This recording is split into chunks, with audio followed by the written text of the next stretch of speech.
Hi, everybody. Dr. Lee Coleman again. And I am especially happy to have you join me today because in this session, I want to ask you to really focus. This is not a session that might keep you here just for stories about particular cases or fun and interesting vignettes, but critical thinking about what is psychiatry in relation to what is medicine. And as a result of some of the issues I'm going to bring up, to better form your own opinions about what role should psychiatry play in our society. Should it have the powers that it has, the influence that it has? And the way that I want to do that is through the issue of words. Being critical in your thinking when you hear the way words are used. And are the words being used honestly, or are the words being used to mislead you?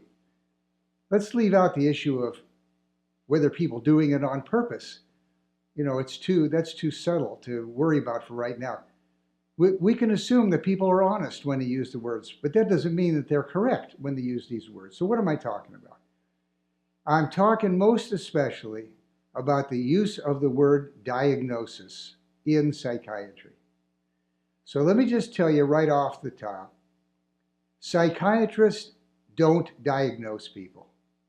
They can't do it. They would like to do it. Certainly, if they could do it, they wouldn't have to be constructing these rather deceptive arguments to allow themselves to maintain their privileged position in medicine. But because they can't do it, you're going to see how that all plays out. Okay, I think that in order to really study the question of what is diagnosis, because it has such power once people accept that word, and whether or not psychiatrists really know how to do it, what we need to do first is examine what real diagnosis is. And then once we have that under our belts, we can move on to ask ourselves, is that what psychiatrists do or not? Okay, diagnosis, the concept is really pretty simple. Diagnosis is when you determine the cause of the patient's symptoms, or the cause of what's wrong with your computer, or many other things. The diagnosis is when you find the cause. And the presenting problem in the mental health field, what the distress of the patient is, or in medicine, what the distress of a medical patient is not necessarily going to tell you very obviously what the cause is. When medicine, excluding psychiatry, we'll leave open the question whether psychiatry should be a part of medicine, but in real medicine, the doctors start with the patient's presenting problem, including past history.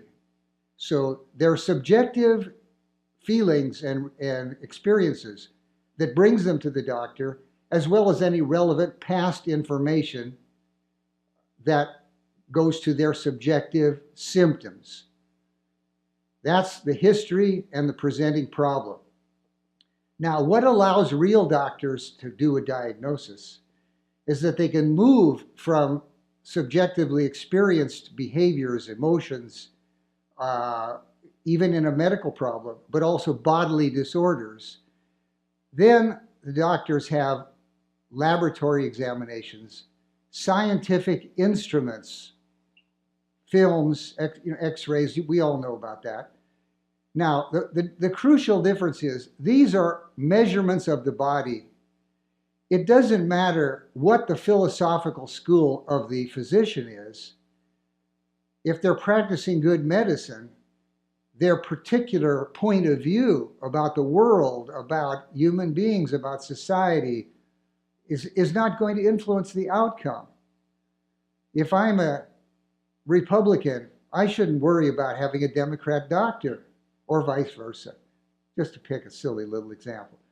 So there are objective measurements of the body and the functioning of the body which lead the doctor from the presenting symptoms, the distress, to the cause.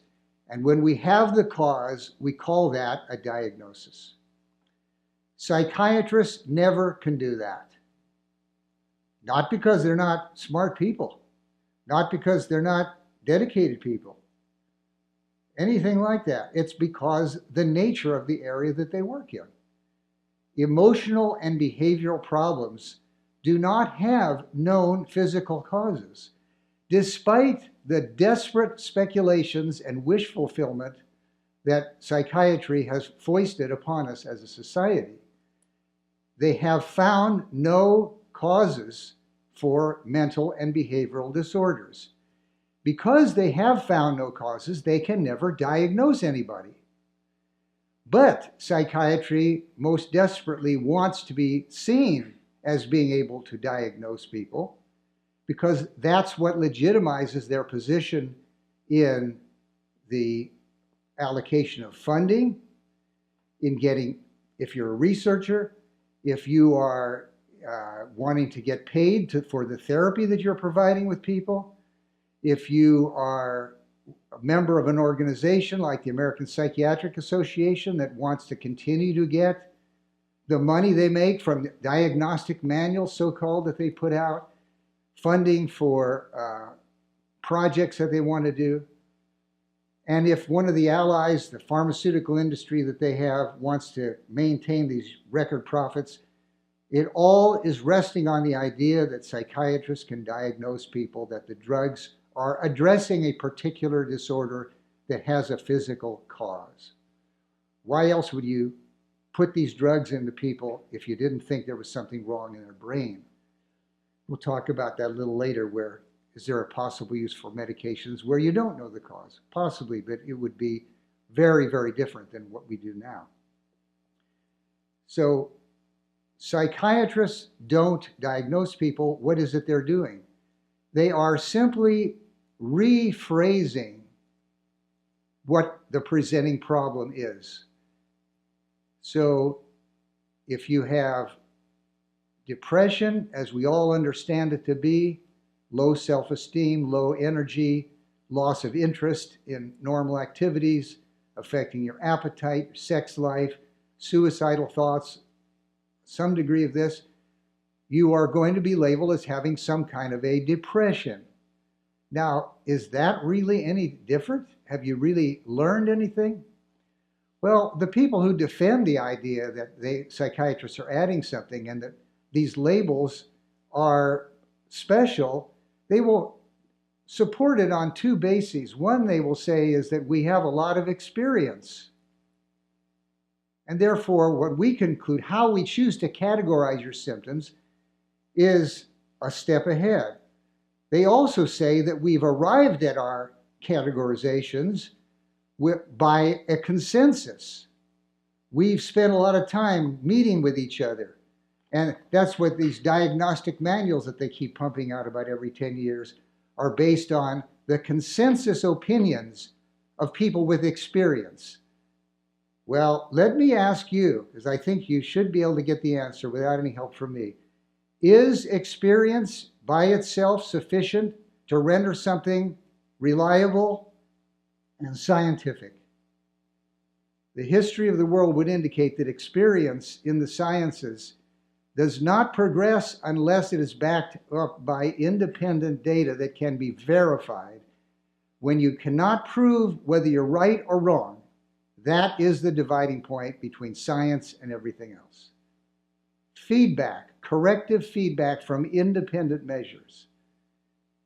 Experience does not necessarily do that. And you will never know if you have the right idea unless you can test it. And to use experience to arrive at consensus is just one more step along the same path. Consensus is not science. The whole history of science is actually where people were relying on certain ideas that failed because they had no data. Just an example that pops into my mind was when I was a medical student, women with breast cancer had radical mastectomies done, and all the surgeons were convinced that you needed to remove a wide swath of tissue to reduce the chances of a recurrence of cancer. Take as much tissue as is necessary to reduce down to the lowest possible level the chance that there was still cancer there.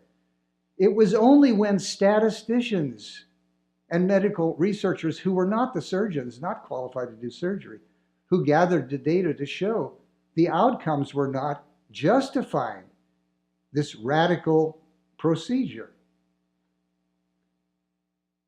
So psychiatry cannot overcome the problem of false so-called diagnosis by either consensus or by its experience. And researchers, if they're going to continue to try to find genuine causes of mental disorders, that's one thing. But be aware that as of today, they have not been able to do it, and they've been forced to make a lot of admissions that 30 years ago they were desperately claiming they had found the causes. Let's talk a little more about the implications of the difference that I've explained to you between genuine diagnosis that medical doctors engage in than the misleading so-called diagnosis, which isn't diagnosis, that psychiatrists engage in. When doctors find a diagnosis, if the treatment is effective or not effective, it doesn't cause them to change the diagnosis, unless there's something else that comes along in their testing and workup procedures which should lead them to change what they think is the cause. But ordinarily, they just keep trying to do their best with whatever measures are available to treat the diagnosis that they have found. So you could say that diagnosis is a finding that leads to the treatment. But in psychiatry, diagnosis, so-called diagnosis, is really a strategy. That is, you have a strategy first, and then you pick a label which rationalizes what the strategy is that you have. What I mean by that is you've learned something about the person's distress, and you make a decision to try a particular drug because in the literature it says that this particular drug is supposed to be useful for these presenting symptoms.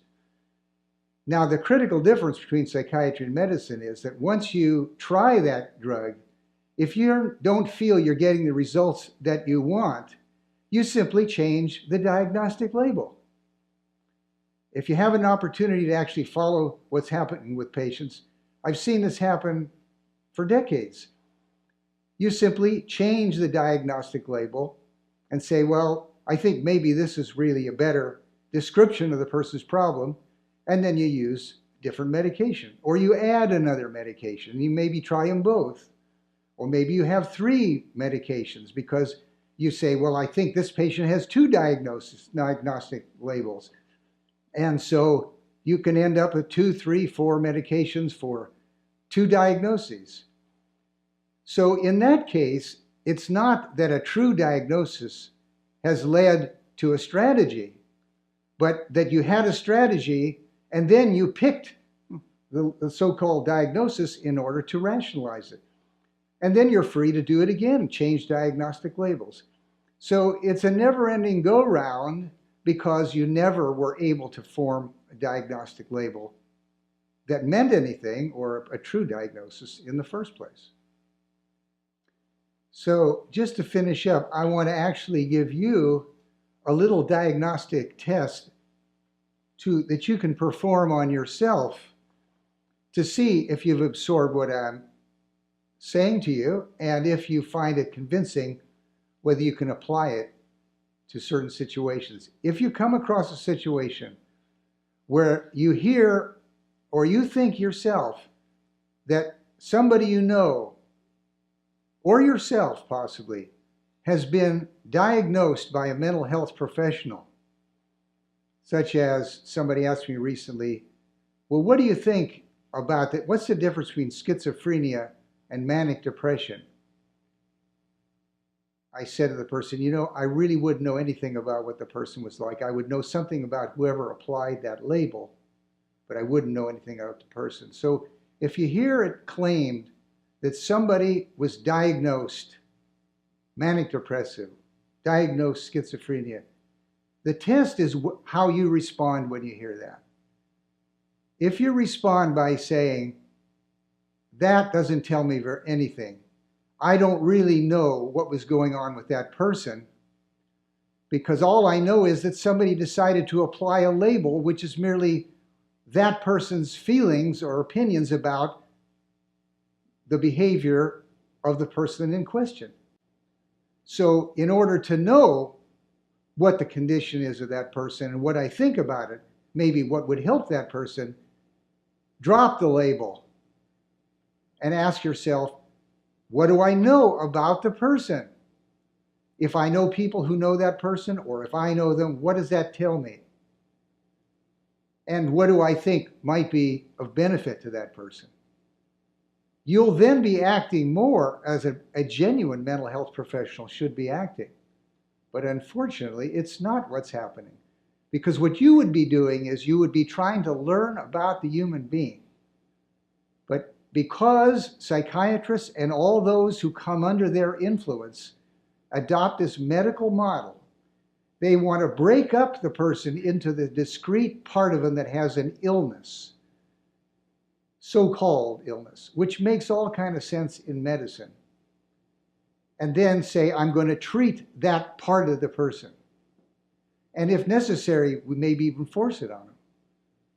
If you don't do that, if you refuse to do it, if you will not be fooled by this pseudo-diagnosis and simply make inquiries about the person, you'll be way ahead of the psychiatrists who are desperately maintaining their power and prestige, and primarily doing it by passing off subjective summaries as though they're making medical findings. Thanks a lot for coming, and I'll see you next time.